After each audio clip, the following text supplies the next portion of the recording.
अस्सलाम वालेकुम स्टूडेंट्स। आज का हमारा सबक है नसर पारे की तशरीह। तो नसर पारा क्या होता है कि आपकी उर्दू की किताब में मौजूद असबाक में से किसी भी सबक में से कोई भी पैराग्राफ अगर ले लिया जाए तो वो नसर पारा कहलाता है। और नसर पारे की तशरीह किस तरह की जाती है कि सबसे पहले उस पैराग्राफ का या उस नसर पारे का हवाला मतन लिखा जाएगा और हवाला मतन में दो बातें लिखी जाती हैं, सबक का नाम और सबक लिखने वाले का नाम यानी कि मुसन्निफ़ का नाम।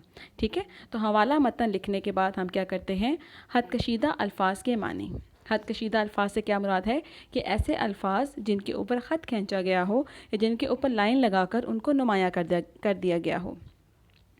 हद कशीदा अल्फाज के बाद हम करेंगे नसर पारे की तशरीह। तो तशरीह करते वक्त हम दो बातों का ख़ास ख्याल रखेंगे। मुश्किल अल्फाज के मानी कि अगर कोई मुश्किल अल्फाज नसर पारे में मौजूद हैं तो उनको आसान अल्फाज में बयान कर देंगे, और मुश्किल नुकात की वजाहत, अगर नसर पारे में कोई मुश्किल नुकात मौजूद हैं तो हम उसको आसान अल्फाज में बयान कर देंगे।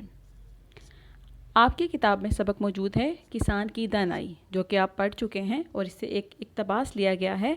बादशाह ने गर्जदार यहाँ से लेकर क्यों कर तोड़ सकता था यहाँ तक।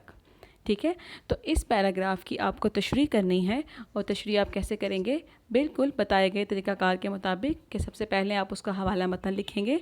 हवाला मतन लिखने के बाद हद कशीदा अल्फाज के मानी, हद कशीदा अल्फाज के मानी लिखने के बाद आप इस पैराग्राफ की तशरीह लिखेंगे।